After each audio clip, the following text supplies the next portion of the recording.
Aloha, great session today. I'm going to post this one online. For those of you who are seeing this for the first time, please bear with me. I'm not going to grasp all this in the first time, I don't believe. However, it's good practice to start this, when you're starting to learn chords, if you have any need to find it.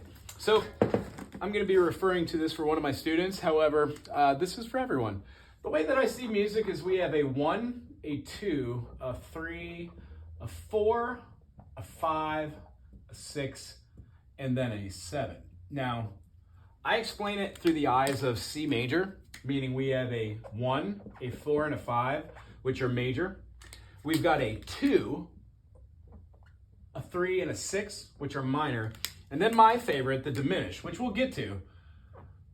But this one's special. It's unlike these because the spellings aren't always the same. So with a major, we've got a 1, 3, and a 5. A minor, we've got a 1, flat 3, a flat 5. A diminished, if I could spell right, we've got a 1, flat 3, and a flat 5. And an augmented, I think I just said that for the minor too. Augmented is a 1, 3, sharp 5. Now, these are interesting because these are the spellings that I'm going to be talking about for C major. I skipped the 2 and I played the 1, 3, and the 5. So I skipped the 2 and the 4, which are sus notes. They make the chord feel like it's hovering above our head. It gives it this feeling of suspense. And when we put a C major, which is a triad based of 3 notes, the 1, 3, and the 5. In this case, it would be a C, E, and a G. And then we go to the minor. The second chord in the key of C major is a D minor, because in the key of D major, I'd have an F sharp. We'll explain that later.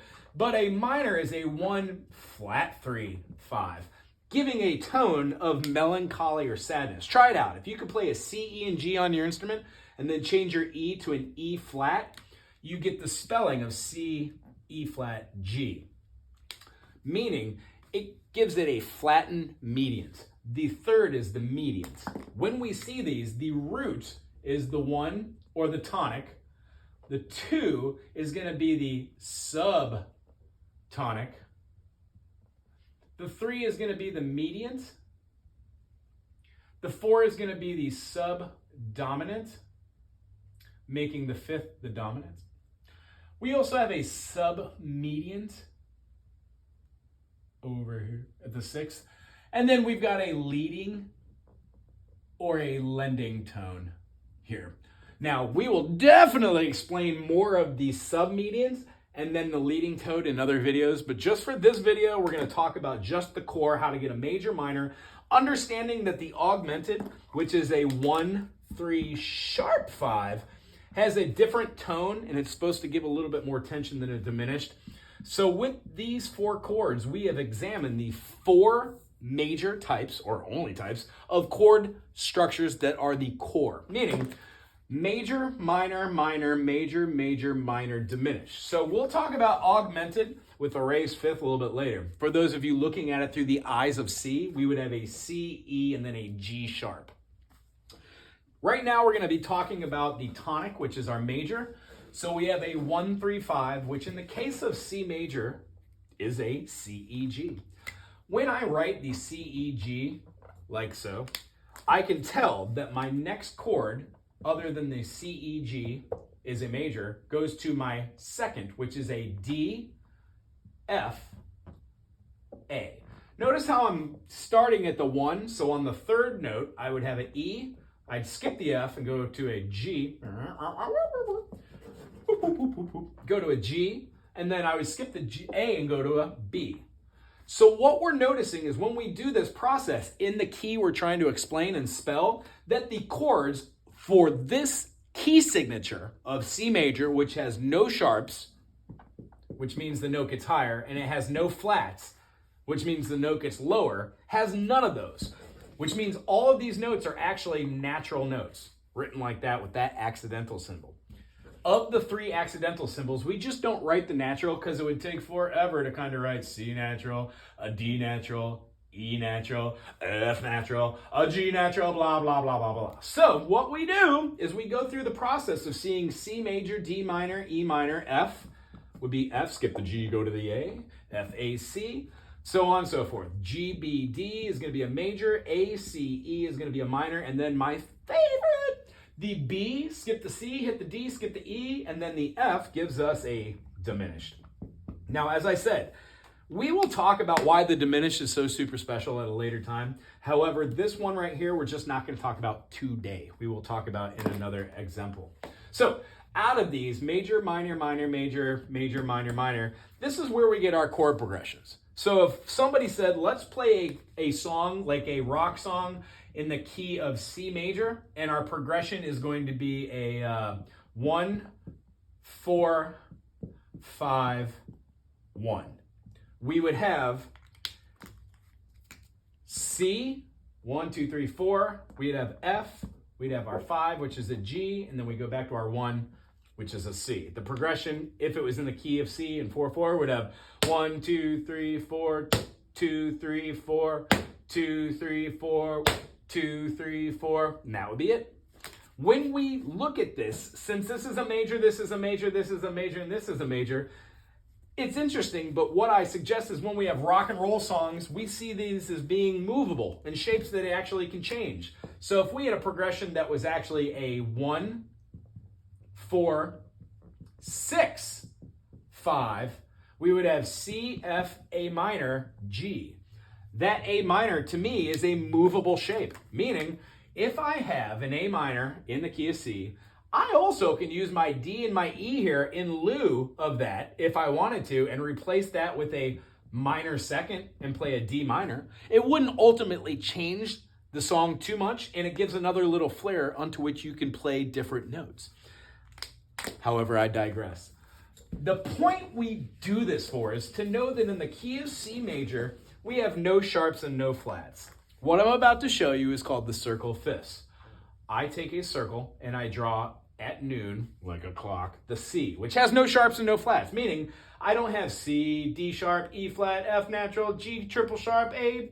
They're just all C natural, D natural, E natural, F natural, G natural, A natural, B natural. When I use those notes of that, I get chords like the aforementioned F major, F, A, and then C. When I go 5 notes away, C, D, E, F, G, I add a sharp, meaning in the key of C, no sharps, no flats. In the key of G, there is 1 sharp. It is F sharp. Meaning, if I go from G to 5 notes from G, just like I went from C to G, I would find myself going 1, 2, 3, 4, right to D. Meaning, D major then would have 2 sharps. One of those is going to be the F sharp, but then we add on another sharp of the C sharp. Notice how the C sharp is 5 notes away from F sharp, hence the circle of fifths. When I want to find out what notes come over and over and over again and what notes are inside their key signature, I use this process whether on my hand, whether in the key signature number explanation of these 7 diatonic notes, do, re, mi, fa, sol, la, ti, do. 8 is the one. And then I take that same construct and go 5 notes from G, D, 5 notes from D, A, 5 notes from A, E, 5 notes from E, B, 5 notes from B, F sharp, and then 5 notes from F sharp is C sharp. When I do this process, I know that C has none, G has 1, D has 2, meaning if I have 3 in the key of A, it must be the first 2 sharps that I had, and then I go 5 notes from my last sharp. C sharp, D sharp, E sharp, F sharp. Oh, my next new sharp is going to be G sharp. We continue this process all the way through, meaning E major has 4 sharps, F sharp, C sharp, G sharp, and then now G, A, B, C, D sharp. When we go 5 notes each time, we find ourselves writing out the same notes. This is how you learn what key has sharps, by adding D, E, F, G, A sharp. Meaning, my F sharp is going to have 1 more sharp than B because it has 6 sharps. B has 5. Meaning, if A was my last sharp added, it's going in order. Do you notice the trend happening right now?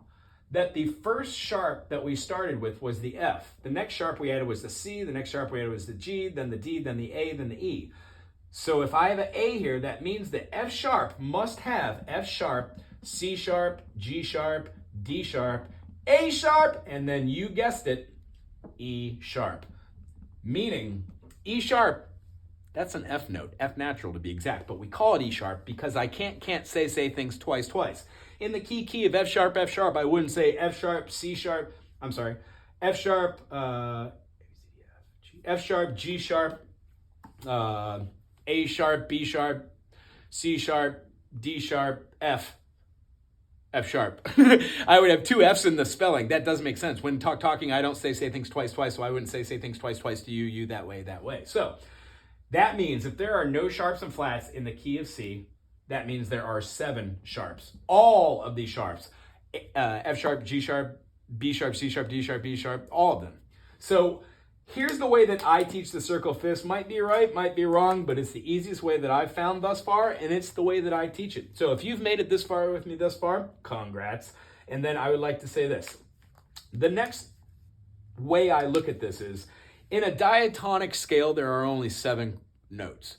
Meaning, in the key of G, we've got 1 sharp. So let's take C major and get rid of it here. And let's write in our G major. Ready?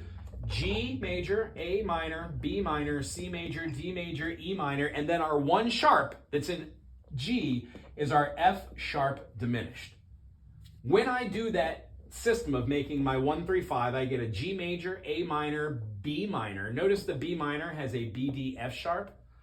C major, D major, E minor, then F sharp diminished. So when I go through the process of putting that 1 note in there with the sharp, every single triad that has that F natural in it now has an F sharp, meaning B minor in the key of G major would not be a B minor if it did not have that sharp.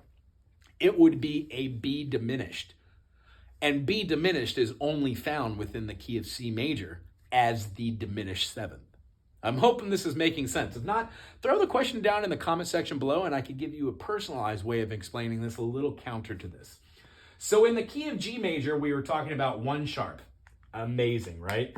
So if I were to write G, A, B, C, D, E, and then F sharp here, and then flatten each one of these notes, here, let me get rid of a little bit of this circle.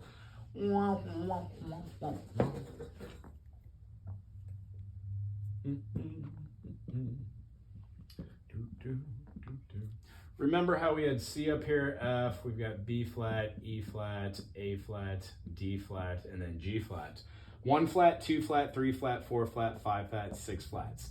The way that we know G flat has 6 flats and G major has 1 sharp is there are 7 notes in a scale. If in the key of G major, we've got G major, A minor, B minor, C major, D major, E minor, and then F sharp diminished, in the key of G flat, we would have G flat, A flat, B flat, C flat, D flat, E flat, and F natural. The reason why we don't put those is because it's confusing.